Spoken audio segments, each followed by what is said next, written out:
بسم اللہ الرحمن الرحیم۔ حضرت علی رضی اللہ تعالیٰ عنہ نے فرمایا کہ میں نے نبی کریم صلی اللہ علیہ وسلم کو فرماتے ہوئے سنا کہ جب کوئی مسلمان اپنے مسلمان بھائی کی صبح کے وقت عیادت کرتا ہے تو شام تک 70,000 فرشتے اس کے لیے رحمت و مغفرت کی دعا کرتے ہیں،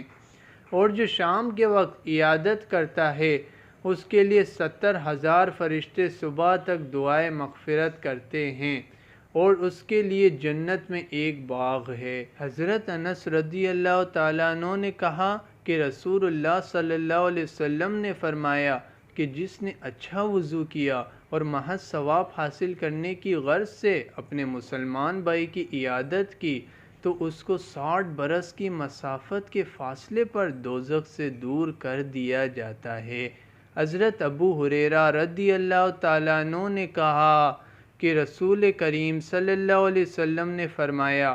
کہ جو شخص بیمار کی عیادت کو جاتا ہے تو آسمان سے ایک منادی ندا کرتا ہے کہ تو اچھا ہے اور تیرا چلنا اچھا ہے، اور جنت کی ایک منزل کو تو نے اپنا ٹھکانہ بنا لیا۔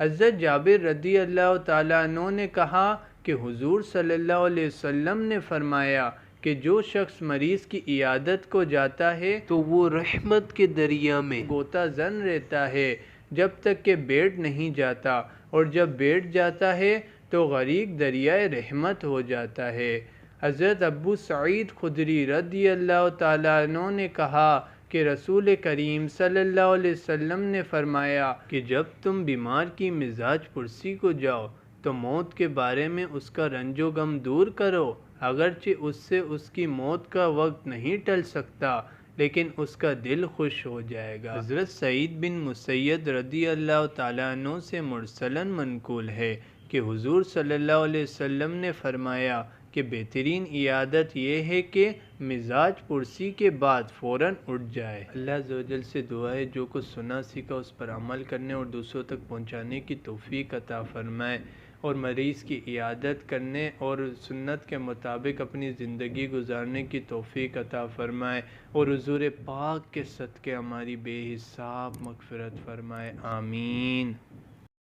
سبسکرائب کریں ہمارے یوٹیوب چینل کو، مزید ویڈیو دیکھنے کے لیے بیل آئیکن پریس کرنا مت بھولیں۔